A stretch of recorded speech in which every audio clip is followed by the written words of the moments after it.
Good morning, everyone, and welcome to Exploring the Paranormal.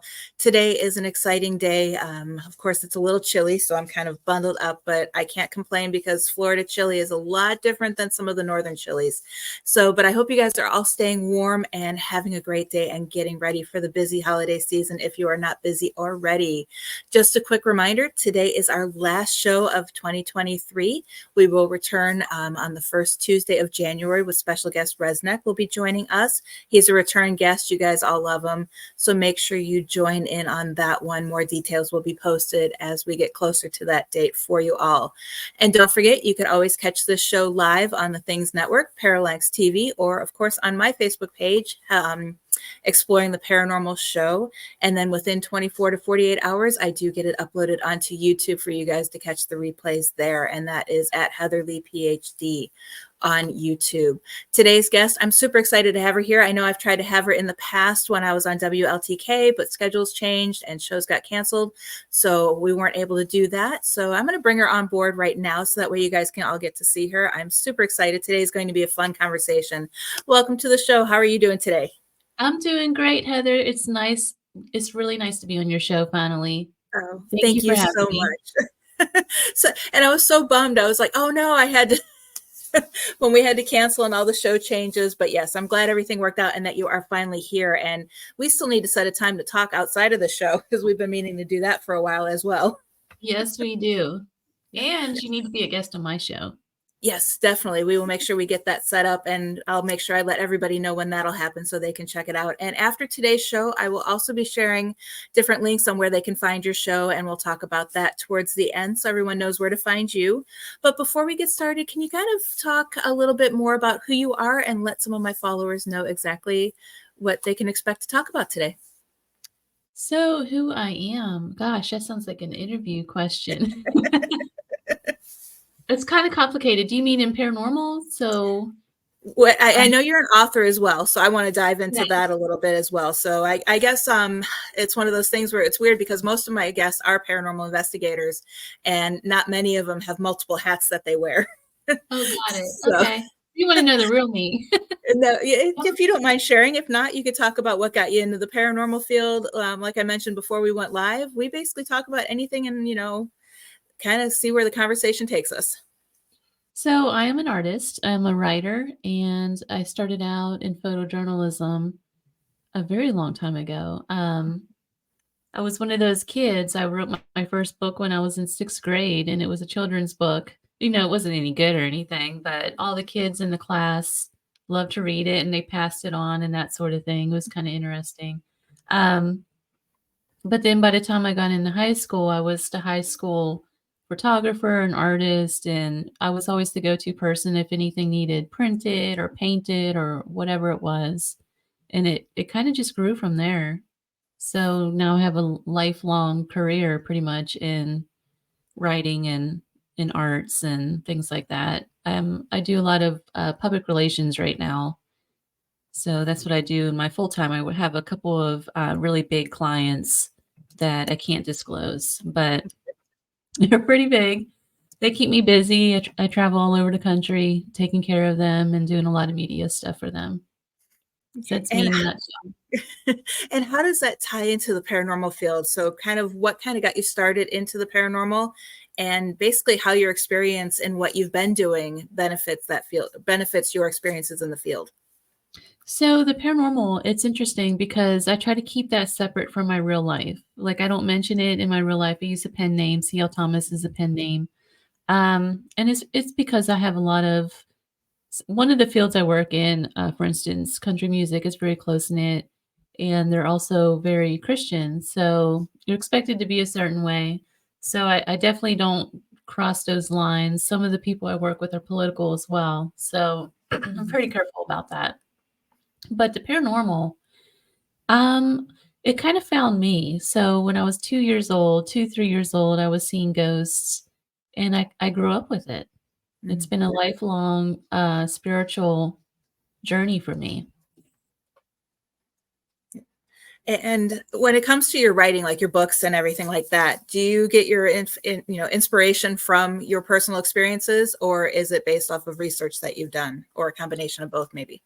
It's a combination of both. So, 2 books now, um, historical fiction are from spirits that I have actually contacted Hmm. in way or form, and it kinda influenced me writing the book. For instance, um, Speaking of Shadows is about it's a conglomeration of several legends in New Orleans, outside of New Orleans, I think it's River Road. Hmm. Along the Mississippi, there's a bunch of sugar plantations, and so, one of those plantations I actually got to stay because I was working on a documentary at the time, and I stayed in what used to be their slave quarters. Now it's like a little bed and breakfast that you can stay in. It's really cute, but it's actually really haunted. Um, I contacted a female spirit while I stayed there, and it just influenced this entire story. I started doing some research and found out that in that general area, there was several legends regarding a voodoo queen and just several things, and so I just kind of put them all into one and created that story. Hmm. So a lot of aspects are true, a lot of it's false. There's another one I'm working on, and I don't wanna give too many details away on it, but I just started it, and the setting is in Goldfield, and long story short, I was there for a weekend, just filming on a different project. It was a historical project I was working on, and I was in the cemetery, and I saw this spirit from all the way across the cemetery, and I ran over there and just to see, if I could connect with her or anything like that, and it was this young girl. I only saw her for just a few seconds, but Hmm. she caught my attention, and it was like she was just overshadowing me when I was in that cemetery, and long story short, she ends up being a suicide. She's not buried under the correct name. There's, like, this whole story behind her. So I'm Right. working on putting together her life, and of course, it's historical fiction because I can't not it's not gonna be 100% accurate. There's just no way to Right. put those kind of records. Yeah. Oh, So the stories I could tell you about the Goldfield Cemetery and Goldfield itself. Whew. yeah, I'd like to hear 'em. Right. I'll have to, because I know in my first book that I wrote, Haunted Southern Nevada Ghost Towns, it Goldfield was the biggest chapter. I'll have to Be- contact you then because I'm having a little bit of problems with some of the research I'm doing Okay. around Goldfield. A lot of the stuff I'm digging up a lot of the paranormal stuff I've dug up so far appear to Mhm. be fake. Most of it is. A lot of it's Yeah, legend. it's But kinda yeah, sad. yeah. I know the paranormal team I used to be on when we lived in Vegas. We actually had a branch that was in Goldfield. So we had a team of investigators that lived there year round. So, I mean, if I don't have the information or I can't find it, I know plenty of people who I can get you in contact with if you need some historical references. Oh, awesome. Yep. Yeah. Awesome. Yep. Perfect. And actually, I'm hoping to get out there next year. So, Oh, we'll have to meet. yes, exactly. Yeah. Cause I know we're flying, we're supposed to be flying in, we don't know yet, but we're filming another documentary out there with the documentary crew that we did with, For Real Haunts. And then, we're planning on staying probably about another week or so to do some other investigations and do other things that I have planned that hopefully I can announce soon. Awesome. I just So, investigated at Goldfield Hotel recently, and mhm, wow is all I can say about it. yeah, yep, yeah, that I'm still doing some research on because there's a lot of contradictory stories, like all Mhm. about Elizabeth. There's some stories Yeah. that, and of course the mine shaft where the baby was dropped down. Well, there's no mine shaft Which in the hotel. it's not so I've done some research on that Mhm, particular story with some historians, it's just over the weekend, actually, mhm, and we were able to confirm that story is absolutely false. yep, It was created in the '80s by the person who bought the hotel because they were trying to draw people to the hotel as they mhm, were trying to make it into a tourist attraction, yep, and so they were coming up with all these stories about And that was like that was a big Southwest thing at the time Mhm. anyway, is Yep. that people Yeah. were creating these stories about just anything to get Right. tourists to stop in there. And what's weird is So unfortunate. because it's almost like they self-manifested this into being real Mm, spirits now. Because when people go there, I know people who've been in there and they've actually made contact with the spirit believed to be Elizabeth in the room that she was in. So it's like, and it's people that I trust. It's not something that, oh, just I read a story right. online that someone, had these experiences. So it's like, are we, self-manifesting some of this activity in Goldfield as well? Well, we absolutely are, and a perfect example of that, I'll give you 2. One is the Bell Witch Cave. I spent a Mhm. night in the Bell Witch Cave. That place is absolutely haunted, but when you do the historical research behind it, the cave has nothing to do with the original property at all. There is Right. no story about a skull and Native Americans or any of that. Hmm. So, it's just a complete different s story. The actual property was 10 miles down the road Hmm. from the cave, but that cave is haunted, and I think it's because of all the people that go in there and have done ritualistic work and are expecting energy, they're leaving the piece of their own energy in there. Hmm. Another good example of that is with Robert the Doll. Yes. Robert the Doll is not haunted. The Hmm. building he's in is haunted, but Robert the Doll himself, not at all. I've Hmm. held the doll, I've touched him, I've spent, a lot of time with that doll. There's nothing, and I've done the historical research on that too. I was gonna actually write a book about that, Hmm. and the story is not real. I actually contacted, a relative of his to talk to them. They actually owned the house that, is now a bed and breakfast. It used to Hmm. be Robert's real house. Right. Um, when the guy died, the estate was turned over to another relative, and they found the doll in the basement. There's no actual records that this thing was in the attic or any of that kind of stuff. Hmm. So, yeah, I think it's kind of it's all about intent, right? So if you Hmm. wanna create like a voodoo doll, have a million people put their intent into something, and then, Right. of course, you're gonna have a haunted doll. Exactly. And and I mean, of course, people say the same thing about Annabelle. And it's, it's like I look at Annabelle and it's like, okay, I don't feel a thing when I see her. Right. So, and it's, but of course, and I also think that sometimes, like with Robert the Doll as an example, people have bad experiences when they feel they disrespected him. And it's like one of two things come to my mind is, are you self-manifesting your bad experiences, Yes. or are you trying to blame something for your bad experience? Exactly, Yeah. exactly, and how much energy are you drawing to yourself to cause that in the first place? Mhm. Right. Yep. Yeah. It's so many interesting stories. And like you said, you got to dive deep down into the history of it, Right. and of course, but unfortunately, it's the scary stories that people want to hear. That's what, I That's don't what really want sells. to use. Yeah. I was going to say, I don't really Mhm. want to use that term, but that is what sells.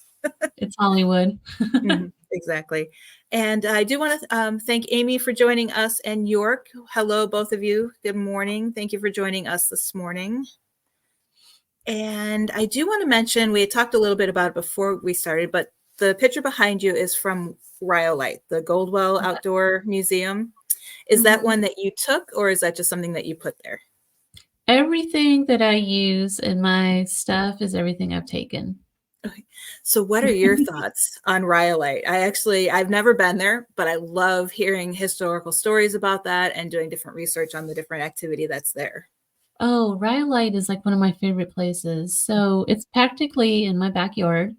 It only takes me about maybe 40 minutes to get there. Okay. So, I go there all the time, and you can hike around the mountains. There's, like, a mountain range that goes all the way around it. You can hike all through there, and I just love it. It's absolutely haunted.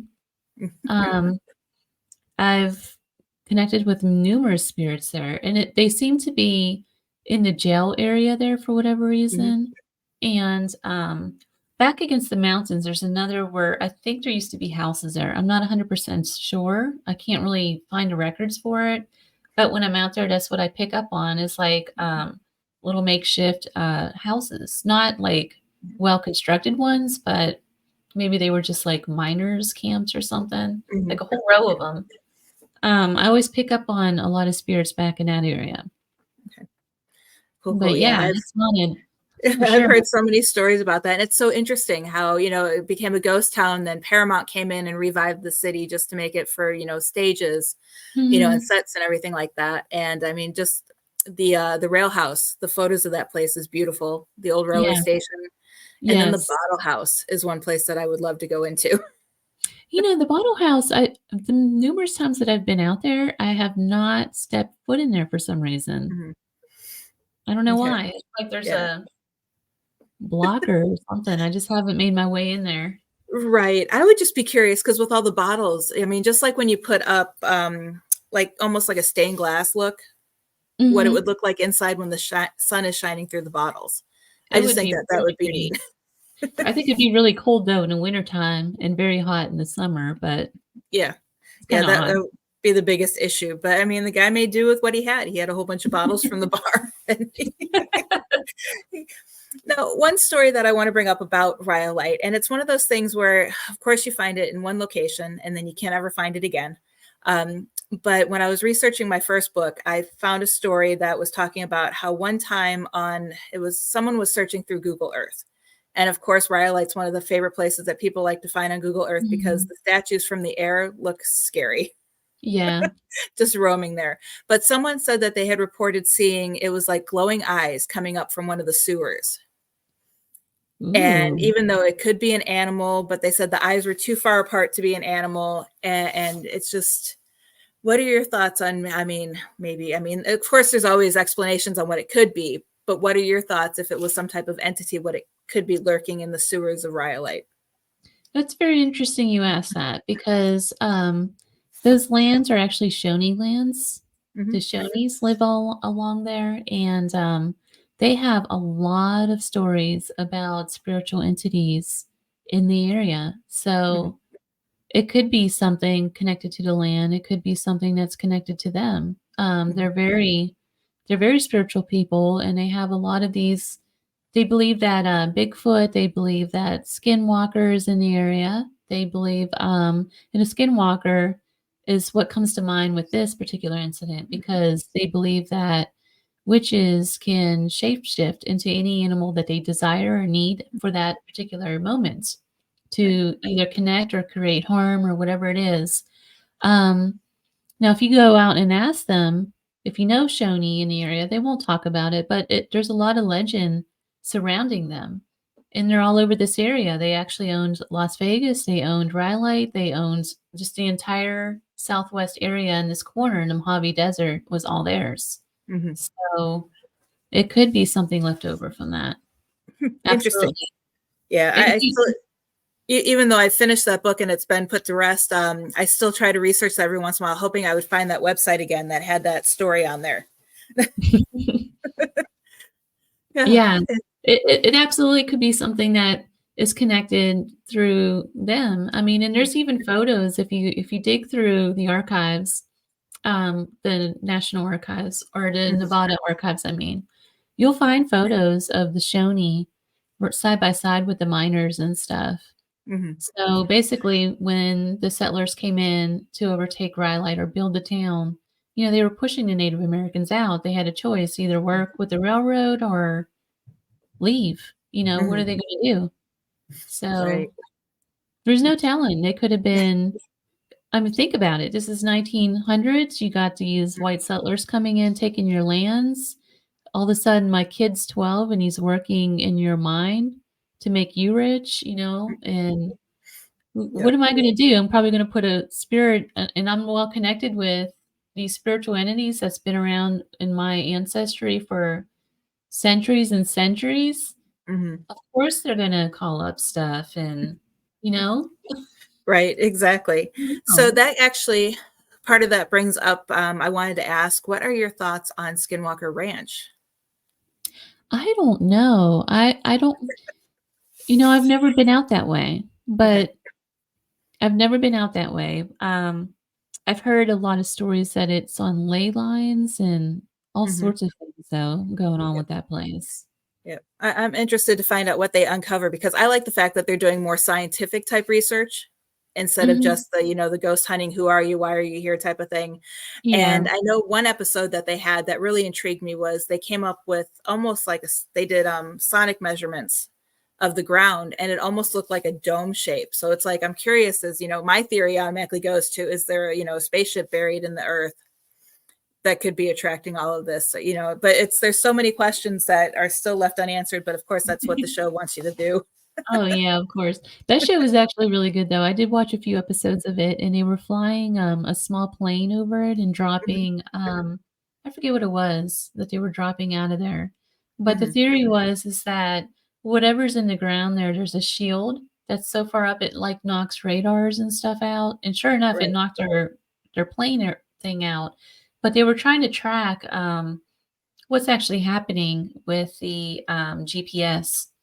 So, I guess they had the trackers on whatever it was they were dropping out of the plane, and when they did that, these things were ending up, like, hundreds of miles off of course with no Mhm. wind or anything. So, something was like some kind of force was moving those away somehow. Mhm.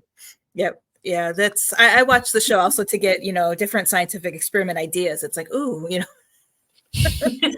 and now it's like trying to find a place to do it at. But yeah, it's a very interesting show. And of course, not too far from where you're at is also Area 51. Yes, I've been there multiple times now. Oh, that place. You know what? I think they have a lot going on. Mhm, There's a little bar there, and unfortunately, it's this older woman who lives in Rachel, and she started this bars because of a lot of the workers that work at Area 51. mhm, And what it is they fly in every day. I see their planes. They mhm, fly in and out probably 3 times a day from Vegas. If you ever see a funny looking white plane with a red stripe, that's them. mhm. Um, but yeah, she started a bar for them to go to during the day because it's out in the middle of nowhere. There's Right. nothing. Um, and she said a few years ago, Coast to Coast AM had a big show about Bob Lazarus and all that stuff broke Mhm, out, and there was a big riot that happened. So hundreds of people show up at Area 51 and tried to storm the gates, and all kinds of silliness happened. But now she won't talk to anybody else or give interviews, but she has a lot of information.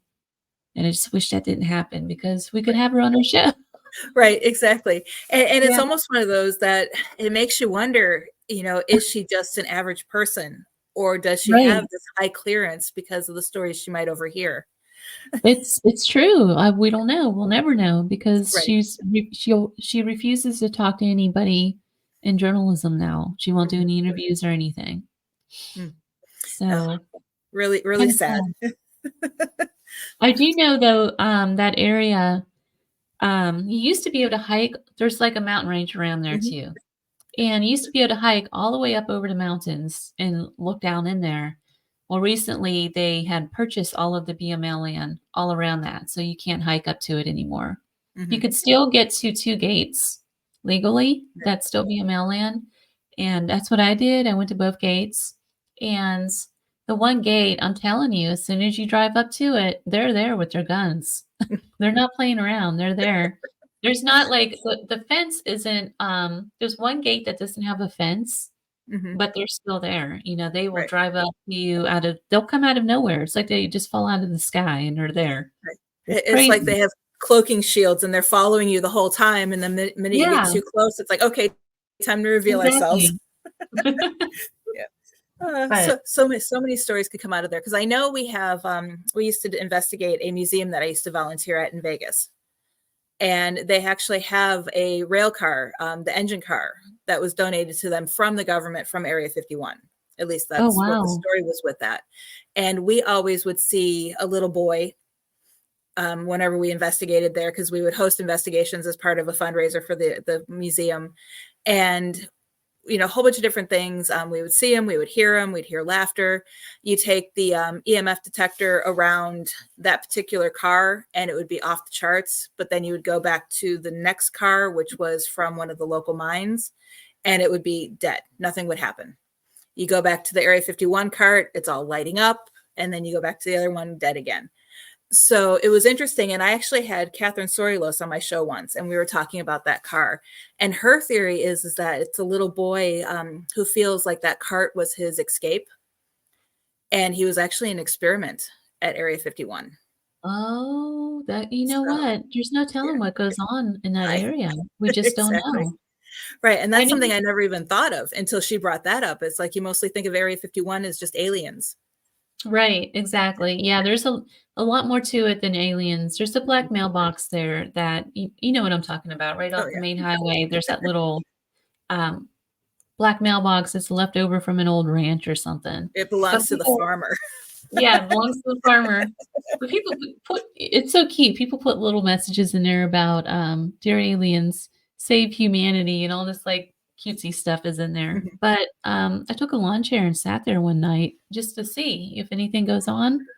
And, sure enough, yeah, they fly planes and stuff around at night mhm, under the cover of darkness because I guess that's what they're doing. They're creating, warplanes and things like that, and, you know, who knows? mhm, But on top of that, though, there's no telling what else they're doing.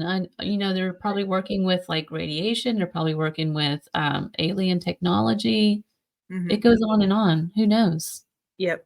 Yeah, and I know, I forgot what we were talking about, but on another show that I was being interviewed on, we brought up the idea of Area 51. And one topic that was mentioned by someone who was watching is that the aliens are no longer there. They've moved them to another, like Area 51.2,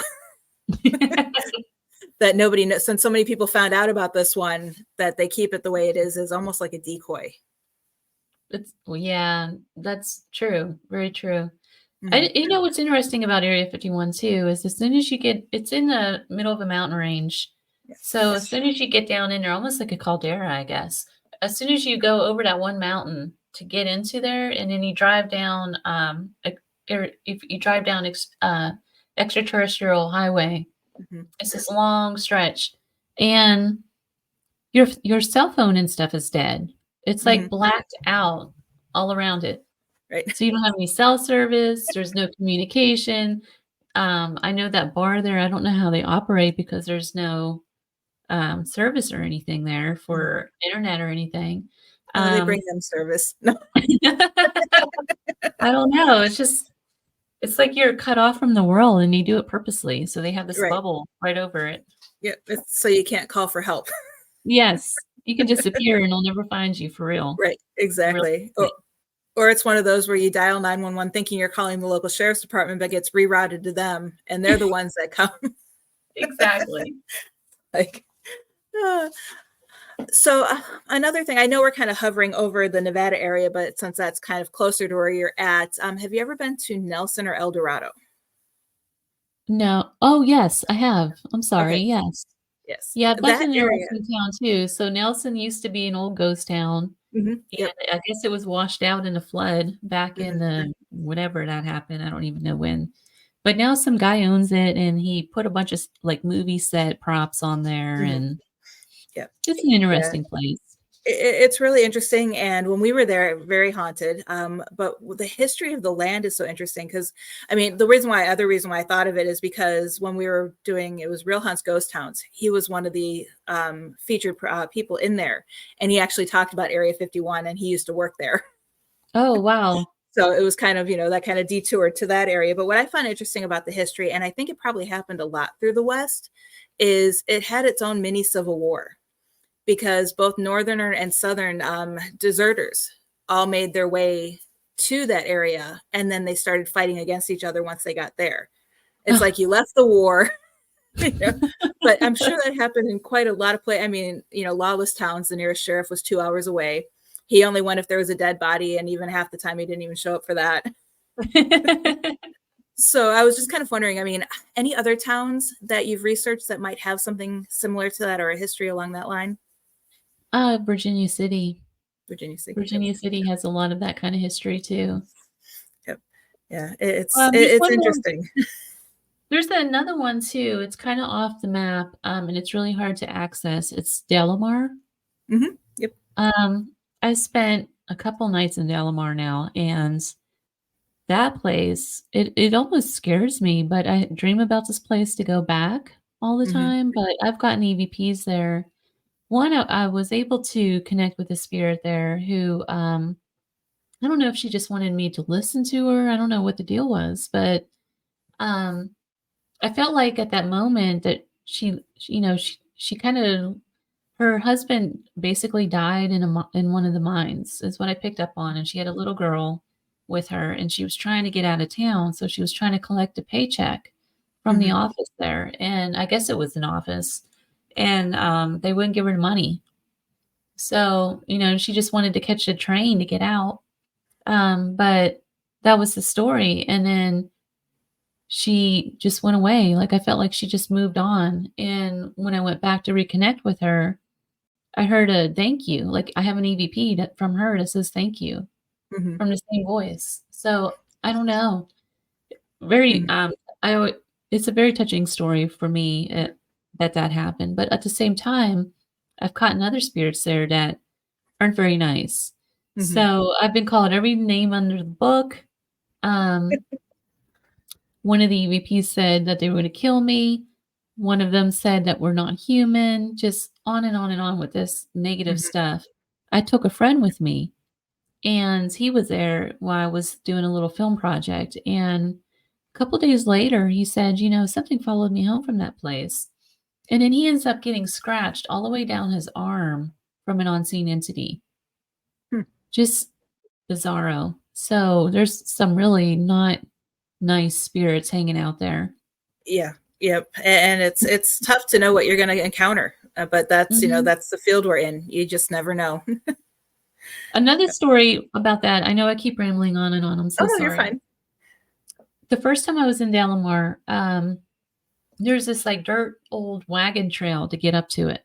Mhm. So, I was heading down that way, and this little colt stops my car, just came out of nowhere and went right in the road and stopped the car. I got out of the car, and this little thing, it didn't have a mom or anything. I don't know where its mom was. It was like this little itty baby horse, and it started, like, going circles around my car, like, it didn't want me to go forward, and I look Mhm. to my left or to my right, and there was this little circle of big Joshua trees, and so I went into that circle, and there was these dolls. Oh my gosh, it still scares me. I have pictures of them. These Mhm. dolls were all mutilated in a perfect circle. There was 5 of them in this circle. One of them had its eyes gouged out. Another one had a pole shoved up his bum, just like they were all bound. Their hands Mhm. were all bound. So there was some kind of, like, witchcraft or something going on in that area. But Right. this is hours away from any kind of civilization. Mhm. Who would do such a thing? And then next to it was this cow that was, its stomach was all carved out. Oh, it Mhm. was so bizarre. The cow was killed, I think it was in ritualistic stuff. The, dolls also had some kind of organ, material in it because it was all covered in bugs. Okay. So, yeah, I Hmm. don't know. I took something home with me from that for well over a year. Mhm. Took a while to get rid of that.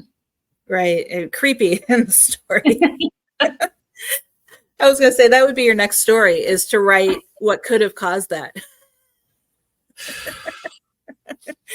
if you wanna go down that road again. Whew, you just never you're right, though, you never know what you're gonna walk into, and that was one of those situations. Yep. Yep. One other story that I wanna talk about, because I also wanna talk about kind of your methods of investigating when you do these investigations, but, the story of in Belmont, of Miss Rose, who is kind of like the town's, I guess you would say, the godmother. She watches over the town, and her encounter with, the Manson family, and the possibility that Manson actually haunts the old courthouse there. It's a possibility, a lot of people don't know Manson hung out in a lot of these areas, him and his Mhm. family, when they were trying to find a new locale to hide out in. Mhm. Um, One of those places is, man, why is the name oh, Armagosa. Mhm. Armagosa Valley, where that opera house is. Yep. A lot of people don't know they did stop in there. They stayed there for several weeks before that owner moved them on. I guess there was a actress who owned the place, at the time. She moved them on. but and they tried to stop in several other areas, ghost towns around the area. Mhm. So, Okay. Yeah. yeah, I Yeah. mean, there's a story about him and his family in Death Valley where Mhm. it's called the Blue Hole, and it's Yep. this that's a whole other story. I won't go into it, but look it up. The Blue Hole, very interesting. Manson and his family used to meditate around that place. Mhm. Almost do almost like magic. I guess they didn't call it that back in the day, but if you think about what they were doing, they were trying to connect spiritually with something else to help him do whatever it was he wanted to do. I don't know, Yep. but Yeah. it's possible. Mhm. Who knows what Mhm. they were doing? Right. Yeah. Because I remember in the story with Miss Rose, she actually kicked them out of town and told them to get out. She's like, "There's no camping in town if you want to camp," and she sent them like a couple miles down the road. And then the next day they came back and thanked her, and then they were never to be seen again. But then she, I think it was done more recently, but the story says that then she went back into the courthouse and it had Charlie Manson and family with the date Oh, wow. etched into the door frame. And then she saw the newspaper like several weeks later, realizing who they were, and everyone was like, "Oh, I can't believe you kicked them out of town, Miss Rose, and you're still here to tell the story." Well, she's not the only one. There's several people who have done this. The lady who used to I can't remember her name. Um, she was the actress that owns the opera house at Armagosa. She did the same thing. She moved them on because they wanted to stay there. Right, So, right. Yeah, yeah. So many interesting stories about that. And he even, I don't really want to give him kudos, but he was a smart man. He did his research yeah, and he was very curious into a lot of the different religions, not just any one particular religion. you're So, because absolutely right. I know Yeah, even in jail, he joined Scientology for a while. yes, he Yeah. did, and he Yeah. also did a lot of research. I know he experimented with the Gateway program a Hmm. lot, which is a remote viewing program through the Yep. government through Hmm. Robert Wagner. I've taken that program, Hmm. and I know he's done a lot of experimentation with that as well. So he Hmm. was definitely into the metaphysics and Yep. things of that nature. Yep. Interesting. And you have a cute little friend joining you. I did have him locked out. He got in here. That's like, I remember one show we were doing, it was Ghost Education 101 when it first started years ago. The dog chased the cat through the living room and the cat jumped up on the dining room table and I like jumped and screamed. And of course, my co-host replays that quite often. And it's like, don't play that one again. But anyway, we still have about 20 minutes left. And I do kind of want to take a shift and talk about more about your investigation techniques. Do you Okay. go in with scientific equipment or do you just bring in your digital voice recorder and cameras? I mean, how exactly do you go about your investigating? So I'm a little bit weird, and I know a lot of paranormal investigators are just going to balk at this, but I'm not out there to prove whether the activity exists or not. I know it exists. I've had many experiences. I grew up with this stuff, and it's not my job to prove it to anybody else. Hmm. This is a spiritual journey that I have undertaken for years. Hmm. So the equipment that comes with it, I feel like a lot of it's just designed to prove this or that. Hmm. So a lot of it I don't use. I use some cameras. I use the spirit box. I use a little recorder, and that's pretty much it. I use myself. Hmm. And what I like to do is go into a place blind. I don't like to hear the history or any of that kind of stuff, and then just see what I get and see if there's any spirits I can communicate with on site. Hmm. That's pretty much how I do it. And then if something shows up in the recordings, fine. If not, it doesn't. Right. Yeah. You pretty much do what I do. We go in with non-tech tools because our team, we know, in our minds it exists. So we go Yeah, in with the non-tech tools, dowsing rods, pendulums, digital voice recorders, and all of that. And it's more or less just to kind of have the determine if a location is haunted and to right. test. We want to do the non-tech tools in the aspect of testing different ways to communicate with spirits and to Right, show that you exactly. don't always have to just have a digital voice recorder. You know, Yes. there's so many different ways out there that you can communicate with them. It's like anything else. It's whatever works for you, right? Hmm. So Yep. I have done a lot of experimentation with, there's a lot of those like the Estes method and all Mhm. that kind of stuff. I have experimented with that and gotten a lot of really neat results and things like that. But for the most part, yeah, I'm really not into the tech side of stuff, Mhm. especially the latest equipment that's all come out. I feel like a lot of it works by Siri, and I'm just not Right. into it, I Yeah. guess. You never know what could happen. And Yeah. hold on one second. My son's looking for his name tag. He's getting ready to go to work. There are socks in the bathroom and your shirt's down there. Sorry about that. They were trying to do it quietly, but I could hear them over here. Where is it? Yeah, I saw you looking around like, "Hmm." Yeah. So yeah, I mean, and going into, I'm completely opposite of you when it comes to a location. I'm one of the people I want to know. I mean, I don't plan to use any type of psychic abilities, even though people say I have them. I want to go in knowing everything about the history, because to me, that kind of guides me where I need to investigate at, what questions to ask. But everyone else on my team, I mean, they're not here, so I can say it because it's my husband and my son that are my team. They're as psychic as a wet noodle. So but they're the ones that go in blind.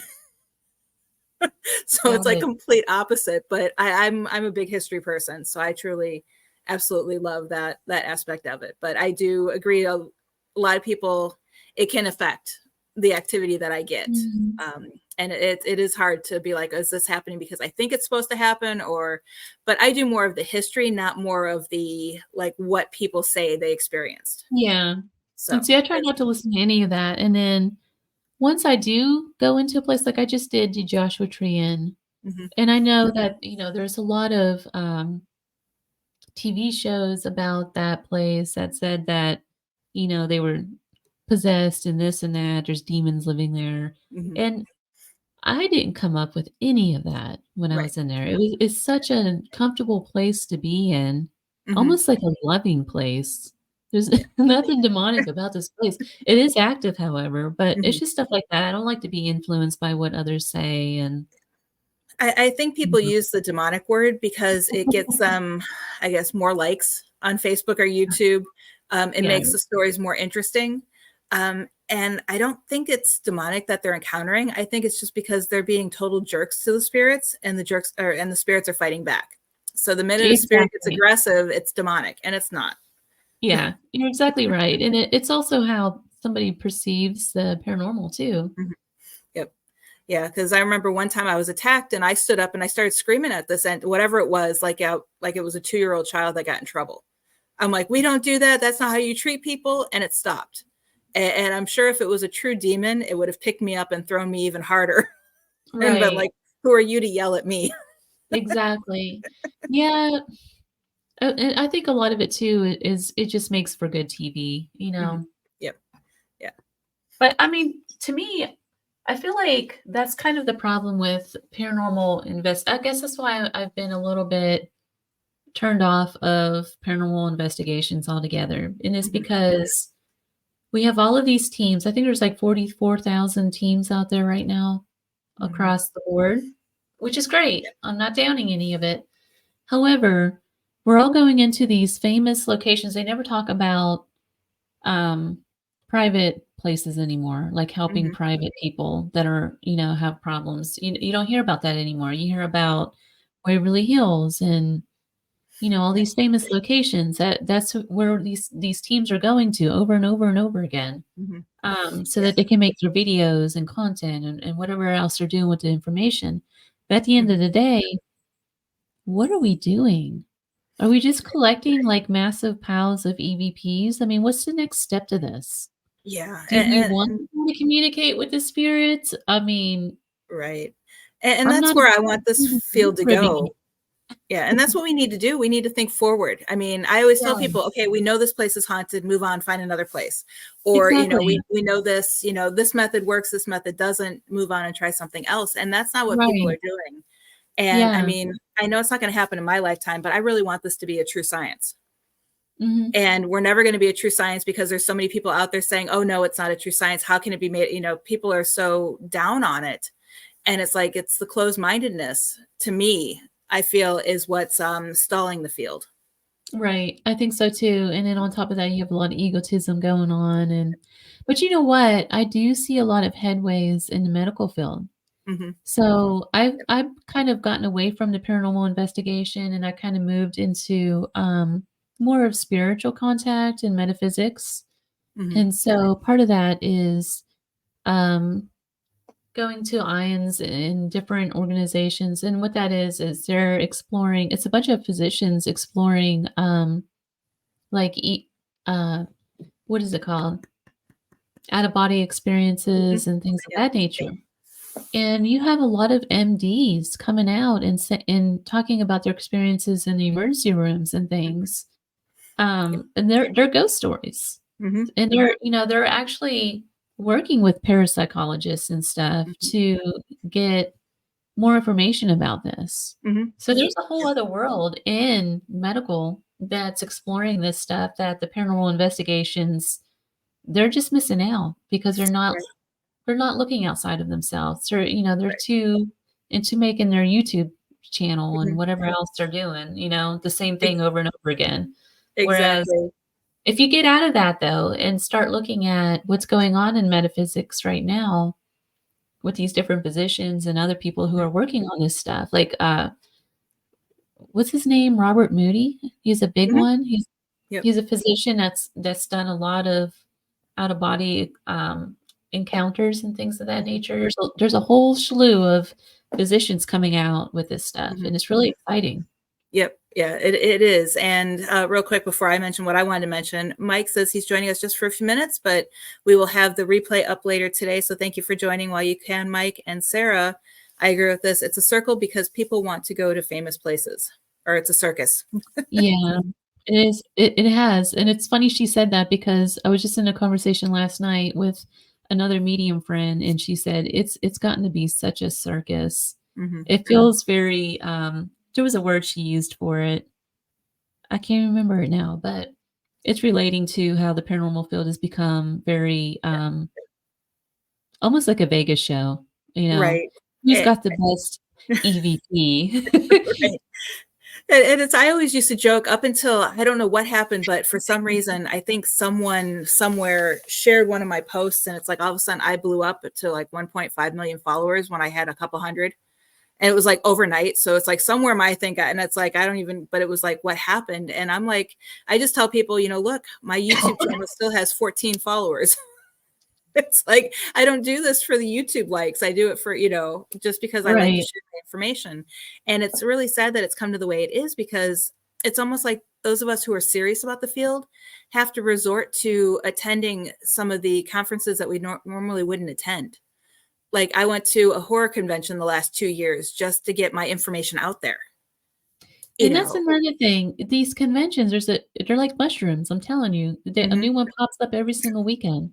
I know. But carny is the word I was looking for. Mhm. Yes. It's become so carny, Hmm. and even these I stopped going to a lot of the paranormal conventions. Like, I wanted to go out there too and promote books and things of that Hmm. nature, Yep. but I just feel like what's happening is it's becoming about the TV shows. Hmm. So the only reason why people go is to watch these people that's been on television, and Hmm. that's the whole convention. It's all about these people that's been on the show. Yep. I want real talks. I wanna Mhm. know what's a physician's, remarks on this EVP. I wanna know more of the spiritual aspect of it. What's behind some of this investigation? What's the Mhm. history? I've asked somebody just recently who's supposed to be an EVP specialist, that's what he calls himself, and I asked him about the '70s, Hans Holzer with EVP work. He had no clue. How are you an expert when you don't even know the history of this stuff? Right. Yeah. How can you even be an ITC with not knowing who Hans Holzer? How can you be a paranormal Right. investigator without knowing who he is? Exactly, exactly. So, I'm not downing any of these people by any Right. that's not what I'm saying. I'm not trying to down these people. It's just that, come on, guys. Let's Hmm. be a little bit you're trying to say you're scientific. Let's do a little bit of research here. Let's take it above a show that's Hmm. meant for entertainment. Let's talk about other things here aside from Dustin Perry's Hmm. hour-long show, let's Right. talk about something else. Let's talk Hmm. about real spiritual aspects of the paranormal. let's talk about real research here. Aside from these TV shows, you know, I just Yeah. wish, you know, it would go a step further with this stuff. Right. It's interesting too, because I can't remember who it was, but it was a guest on my show about a month ago. And he had brought up that he went to a convention and was talking to, I don't know if it was someone at the table next to him or someone who came to his table, but he was talking to someone. And he had just mentioned, you know, how long have you been in the field? And the guy's like, I've been an active investigator for 25 years. And he's like, okay. So then when he started learning more about this guy, he realized he's only 27. He's like, so you've been actively investigating the field since you were 2. That's Wow. different than having experiences since you were 2. But he was, Right. it was like, you got to compare your, you know, it's one of those things where it's like whoever his PR specialist is, if he has one, or Probably not. he just needs to figure out his age versus how long he's been in the field Oh, good grief. and I reward just it. feel like there's so much that we could do with this field, and we're not because we're so tied up with the TV shows and entertainment side of it, you know? Yeah. Yeah. It's And I mean, unfortunate. I know 2 projects that I'm working on. I have one is we just started it with some big names in the medical field that have nothing to do with the paranormal field. And we're kind of doing research into seizures.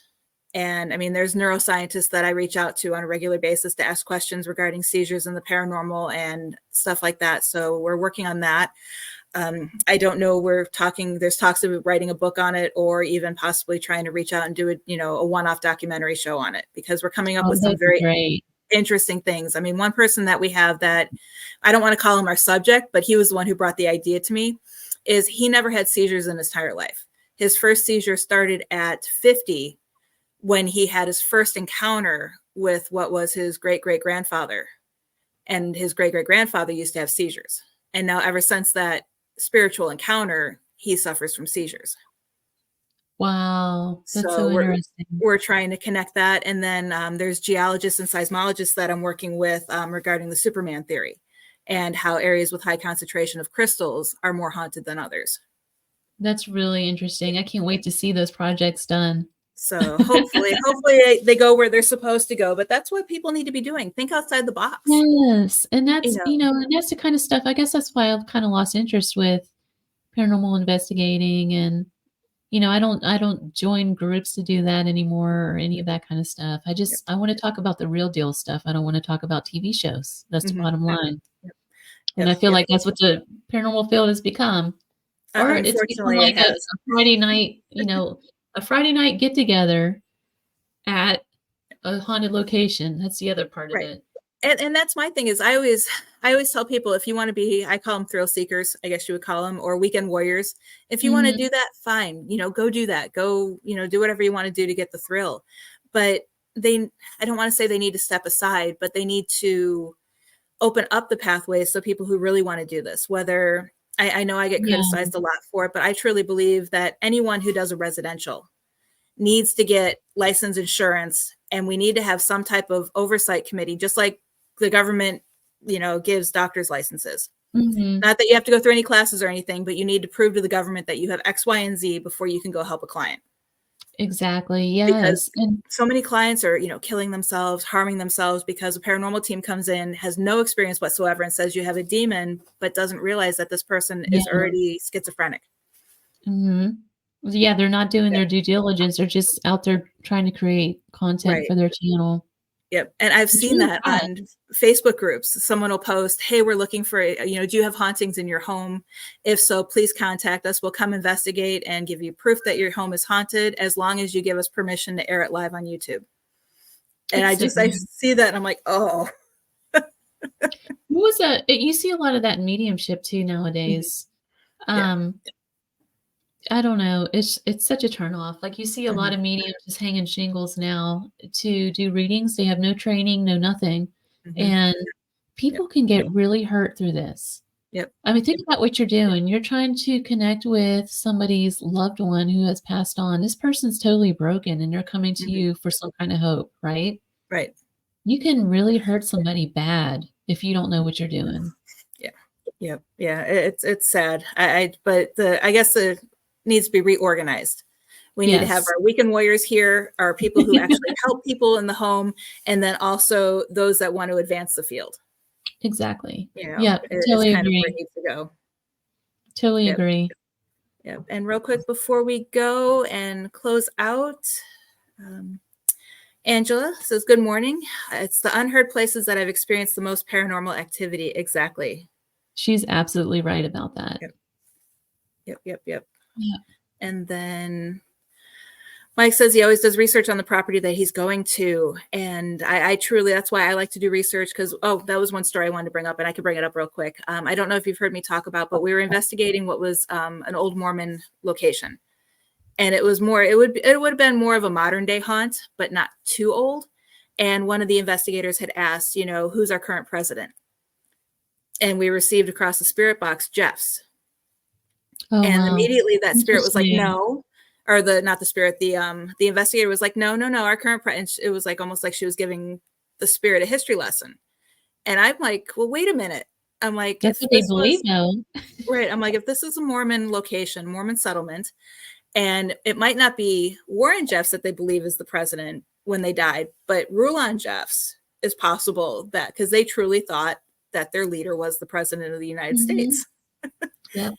And then it opened, I mean, and to me, that was one of my confirmations that I should do my research beforehand because no one else in our group knew that, you know, and this was on the other team that I was on, but I was able to pull that out and that took the whole investigation into another level and everything. That is really an interesting EVP, though, too. Mhm.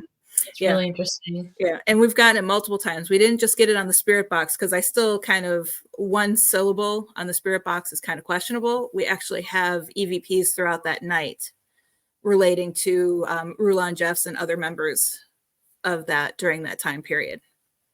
Wow. So it was interesting.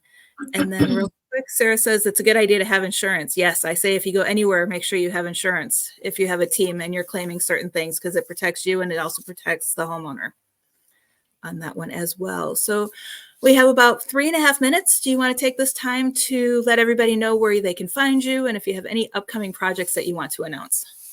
I do. I'm actually working on 2 books, and I'm piecing together a new documentary that I'm working on about spirit communication. You can find me at calthomas.org, and I pretty much post everything there. Everything's farmed from that website. But you can connect with me. I'm pretty friendly. I'll always answer back with email or social media. I'm on Facebook and Instagram. Okay, perfect. And I truly do want to thank you for being on the show. It was a pleasure to finally have you on the show. And I will definitely have to reach out and have you on again next year. So I'm working on that schedule now. So I will be contacting you for that to see what new projects you have going on as well. All right. It was a But if you pleasure being guys, on your show. oh, thank you. And if you guys are just joining the show, you can catch the replay in just a few minutes. It'll reloop on Facebook, or you can go to at Exploring the Paranormal Show and YouTube, Heather Lee PhD, where I will upload the video in a couple, I would say probably later today, but if not, it'll at least be there tomorrow. And a quick reminder, we have no shows December 19th or 22nd, but we will return January 2nd with special guest Resnick and talk about his ink therapy and a whole bunch of other paranormal experiences that he's had since he's been on the show. So again, thank you for joining the show. Super excited to reading more about the stories that you have and cannot wait to have you on again. Thank you. And everyone have a great day.